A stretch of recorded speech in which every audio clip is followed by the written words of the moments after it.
नमस्ते दोस्तों, मैं हूं संग्राम सिंह। अब मैं कई दिन हो गए कि मैं मिला कईयों से, कुछ कह रहे थे कि भैया आदर्श जीवन क्या है, उसकी परिभाषा क्या है। कईयों ने अपने अपने ढेर सारी राय दी, बताया कि भैया ये आदर्श जीवन है। मगर मेरे अनुसार 3 कैटेगरी हैं। देखो, जैसे कई सोचते हैं कि भैया बेइंतहा पैसा हो, बेइंतहा प्रॉपर्टी हो तो आदर्श जीवन है। हो सकता है शायद किसी के लिए हो, मगर वो आदर्श जीवन नहीं है। बेइंतहा पैसा हो गया तो आपके एक तो पेंट नहीं रुकेगी, पेट इतना मोटा हो जाएगा, आप थोड़ी दूर चलोगे थक जाओगे। फिर क्या है कि आप अपनी एसी गाड़ी से हवाई जहाज में इसी में घूमते रहोगे, चल आप सकते नहीं, थक जाओगे। फिर डायबिटीज हो जाएगी, शुगर हो जाएगी, और ना आप खाना खा सकते अपनी मनपसंद का, ना आप चल सकते, ना आप जिंदगी को एंजॉय कर सकते। तो फिर भैया वो आदर्श जीवन कैसे हुआ।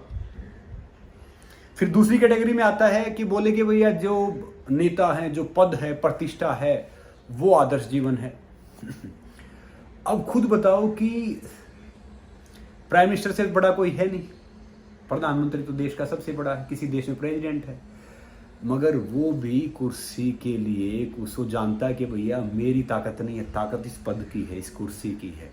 और वो भी जानता है कुर्सी पे ढेर सारों की नज़र है, उसको बचाने के लिए तिगड़मबाजी उसमें करता रहता है, बस उसी में वो रहते हैं।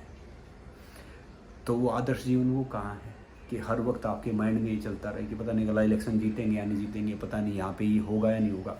और दूसरी बात, जैसे प्राइम मिनिस्टर है या प्रेसिडेंट है, वो अपने पर्सनल काम तो कर ही नहीं पाते, अपने जो जीवन उत्थान के लिए जो उनको काम करना है वो तो कर ही नहीं पाते। तो फिर वो आदर्श जीवन कहाँ है। तो फिर बोले कि तीसरी कैटेगरी है कि भैया नाम फेम हो जाए, जिसमें जैसे कोई राइटर है, कोई एक्टर है, कोई साइंटिस्ट है, कोई खिलाड़ी है, या फिर और मतलब जो वो है।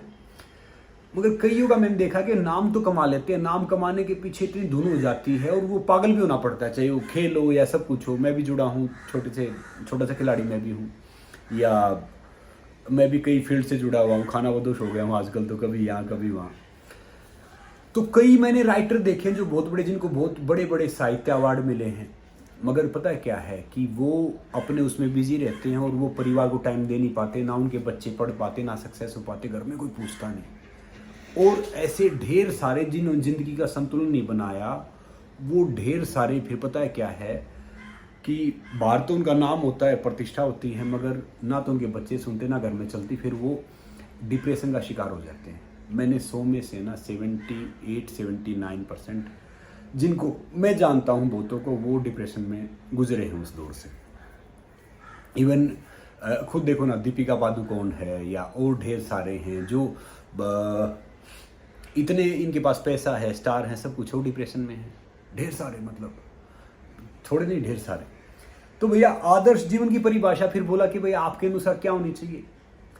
तो मैं आप सबको बता रहा हूँ कि भैया आदर्श जीवन वो है कि आपका शरीर हष्ट पुष्ट है, आपको नींद आ जाती है, आप अच्छे तरीके से खाना खा लेते हैं, और दूसरा आपकी जो आत्मा है ना, उसमें जागृति है। ईगो नहीं है कि भैया मुझे दिखाने के लिए ये करना है, मुझे दिखाने के लिए वो करना है। तो हम ये छोड़ देंगे ना, तो आदर्श जीवन वही है। अब कोई मान लो कोई कचरा फेंकता है हमारे घर में या घर के बाहर, हम कचरे को बर्दाश्त करते हैं, बोलते हैं उठा के लेके जा भैया, और हम अपने दिमाग में कचरा 1 मिनट में आने देते हैं। तो फिर वो आइडल जीवन कहाँ है, आदर्श जीवन कहाँ है। तो भैया ज़िंदगी सही जीनी है तो आदर्श जीवन ये है कि आपका शरीर स्वस्थ हो, आपकी सोच अच्छी हो, और जो आपके पास है वो पर्याप्त है। और जो आपके पास वो पर्याप्त नहीं है ना, तो फिर वो भी परेशानी कारण है। रावण जैसे चले गए भैया, राम के पास तो जो था, भगवान श्री राम के पास तो उसको पर्याप्त था, मगर रावण के पास जो था वो उसके लिए पर्याप्त था नहीं। तो आदर्श जीवन ये है कि भाई जहाँ पे भी हम हैं, जो भी हमें ये चीज़ें मिली हैं, ज़रूर मेहनत करो, कोशिश करो, आगे बढ़ो, अपने सपने पूरे करो, वो ज़रूर करना चाहिए, वो हमारा फ़र्ज है। कर्म भी है, कर्म प्रधान होता है, करना चाहिए। मगर वो कर्म करते करते ध्यान रखो कि कभी अपने पीछे ना छूट जाएं, या वो पीछे ना छूट जाएं। ज़िंदगी है, इसमें है ना, जो लम्हा चला गया, फिर वो वापस नहीं आएगा, दोबारा नहीं आएगा। तो भैया जिसका शरीर अच्छा है, जिसकी जो चेतना है, जिसकी जो आत्मा है वो जागृत है, जो हर पल को एंजॉय करता है, जो दिमाग से सही सोचता है, तो भैया वो आदर्श जीवन है। तो उसको आप अपनाओ और उसी पे काम करो। नमस्ते, जय हिंद।